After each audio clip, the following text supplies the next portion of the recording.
में कितनों का नुकसान हुआ होगा यार।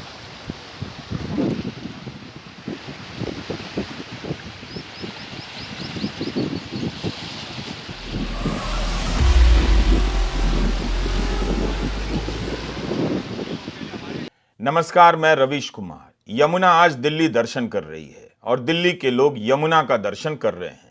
जिस नदी को लेकर दिल्ली बेखबर हो चुकी थी, वो नदी आज दिल्ली की खबर ले रही है। यमुना में पानी का जो लेवल है वो 45 साल के रिकॉर्ड को तोड़ चुका है।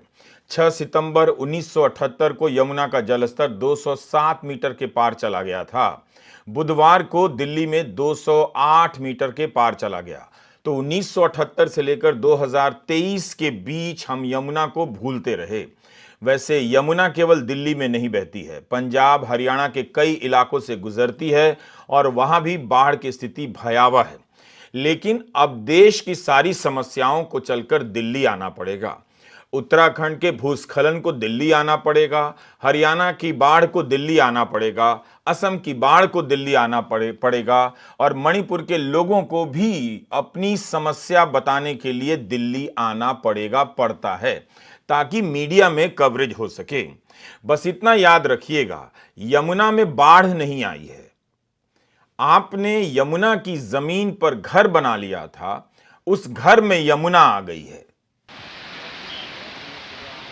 कई साल से दुबली पतली नजर आने वाली यह नदी अपने विस्तार को प्राप्त कर चुकी है, लेकिन दिल्ली के लोगों ने भी जाम में फंसे होने का असीम धीरज विकसित कर लिया है और जाम की तस्वीरों को ही बड़ा कर दिया है। अब तो इतनी आदत पड़ गई होगी कि जाम में ही भोजन की सप्लाई कर दी जाए तो शायद दिल्ली के लोग घर या दफ्तर ही ना जाएं, वहीं रह जाएं। बस कुछ दिनों की बात है, हम यमुना को फिर से भूल ही जाएंगे। कई कॉलोनियों में यमुना का पानी भर गया है, 16,000 लोगों को हटाना पड़ा। दिल्ली के कई फ्लाईओवरों के नीचे और किनारे लोगों को बसाना पड़ा है। दिल्ली में मवेशी चराते हुए लोग कहाँ दिखते हैं, मगर इन लोगों के साथ उनके मवेशी भी यहाँ हैं।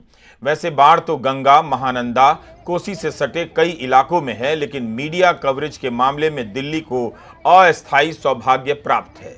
नदियों के किनारे भयंकर कटाव देखे जा रहे हैं।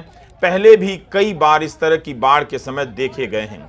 इस बार भी कई जगहों से कई घरों के, मकानों के बह जाने की खबरें हैं, मगर अब आपको दिल्ली में ही सारे संवाददाता बाढ़ की पत्रकारिता करते नजर आ रहे होंगे।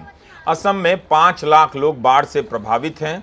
असम के मुख्यमंत्री हेमंत बिस्वा शर्मा अगर राहुल गांधी पर कुछ भी बोल दें तो दिल्ली में उनका कवरेज असम की बाढ़ से ज्यादा हो जाता है।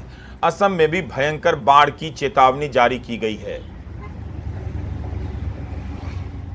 इस बीच प्रधानमंत्री नरेंद्र मोदी फ्रांस की यात्रा पर हैं, लेकिन इसका मतलब यह नहीं कि मीडिया रफाल डील को लेकर कवरेज करने लग गया होगा।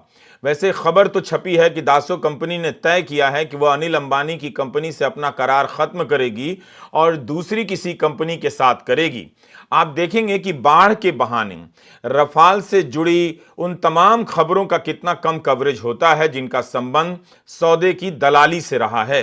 प्रधानमंत्री नरेंद्र मोदी के फ्रांस दौरे से कुछ दिन पहले फ्रांसीसी इन्वेस्टिगेटिव वेबसाइट मीडियापार्ट ने खुलासा किया कि पेरिस मजिस्ट्रेट ने भारत सरकार को एक आधिकारिक अनुरोध भेजा है और 2015-16 में हुए सौदे के हिस्से के तौर पर किए गए तमाम भुगतान को लेकर चल रही जांच में सहयोग मांगा है।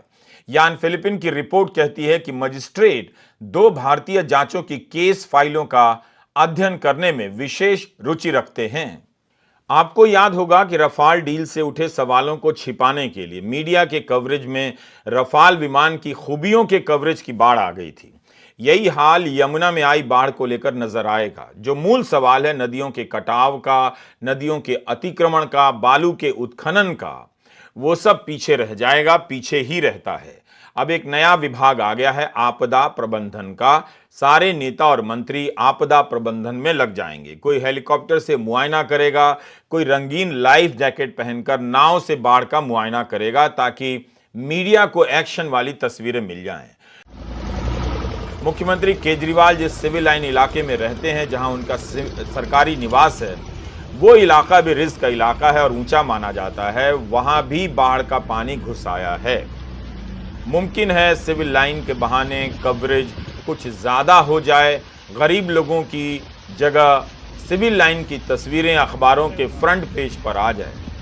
मगर उम्मीद रखनी चाहिए कि मीडिया शायद इस बार बाढ़ को लेकर ईमानदारी से इसके पीछे के कारणों की चर्चा करेगा और इसके साथ साथ गरीब लोग किस तरह से बार बार विस्थापित हो रहे हैं, उनका जीवन किस तरह से प्रभावित हो रहा है, इसके बारे में भी आपको बताएगा।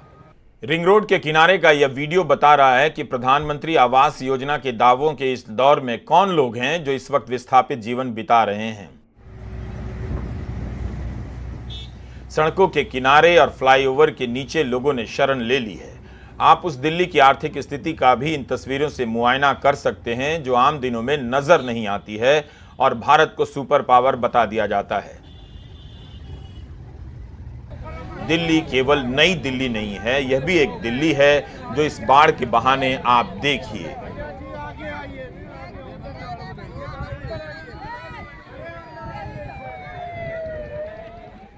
हम आपको याद दिला दें कि 2010 और 2013 में भी दिल्ली में बाढ़ आई थी, तब भी यही इलाके प्रभावित हुए थे।